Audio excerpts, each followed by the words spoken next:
আপনি কি আগাম ফুলকপি চাষ করতে চাচ্ছেন বা আগাম ফুলকপি চাষ করেছেন বা বাণিজ্যিকভাবে ফুলকপি চাষ করতেছেন, যেটা অতিরিক্ত দামে আপনি বাজারে বিক্রি করতে চাচ্ছেন? তাহলে আজকের ভিডিওটি শুরু থেকে শেষ পর্যন্ত দেখুন।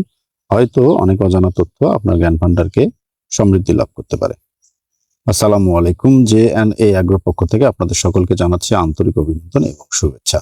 যেটা দেখাচ্ছি সেটা হচ্ছে আমার পেঁপে বাগান। পেঁপে বাগানের সারিতে আমি আদা চাষ করেছি। এ সম্পর্কিত ভিডিও আমার চ্যানেলে আছে, আপনারা দেখে নেবেন।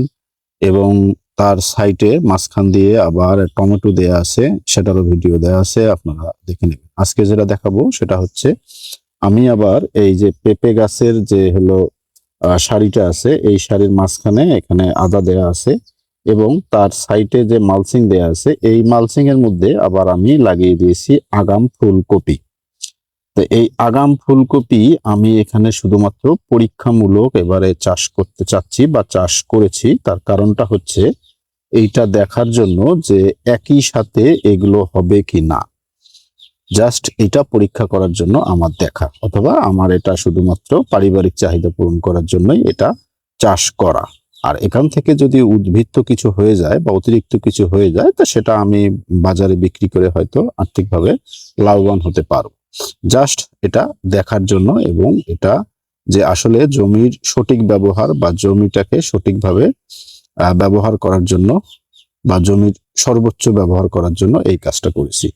পেঁপে আছে মাঝখান দিয়ে, তার সাথে আছে হলো আদা এবং এই সাইডে দেয়া আছে হলো মালচিং এর মধ্যে ফুলকপি এবং তার মাঝখানে দেয়া আছে টমেটো।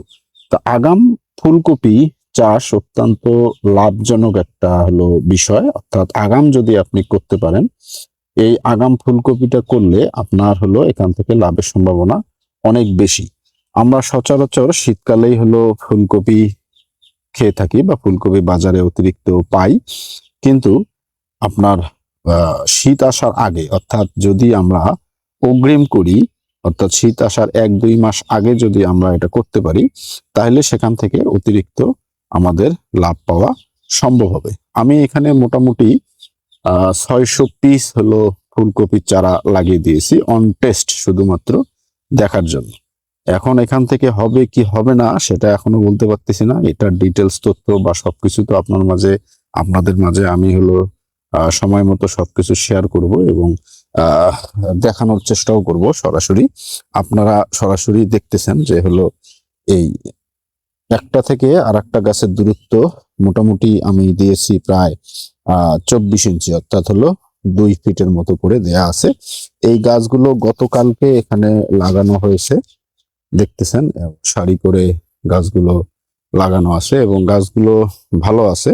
গতকালকে লাগানোর পরে এখানে আমরা গোড়াতে হলো দিয়েছিলাম কার্বন ডাইজিম গ্রুপের ছত্রাকনাশক দিয়ে স্প্রে করে দিয়েছি।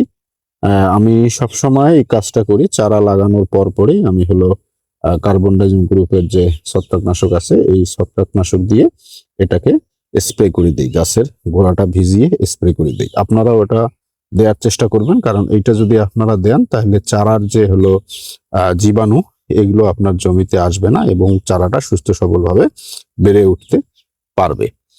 তো এখন এটা আসলে দেখার বিষয়, বা এটাকে এখন দেখতে হবে যে এটা কিরকম হয় বা কিরকম করতে পারি। এটাতে অনেক পরিচর্যার বিষয় আছে, বা এটাতে হলো ফুলকপিতে কি কি রোগ হবে না হবে এটা এখন পর্যন্ত বলতে পারতেছি না, কারণ গতবারে আমি ফুলকপি করেছি কিন্তু তুলনামূলক অনেক কম করেছিলাম, অর্থাৎ কয়েকটা পিস আমি শুধুমাত্র লাগিয়ে দিয়েছিলাম, জাস্ট হলো আমার পারিবারিক চাহিদা পূরণ করার জন্য।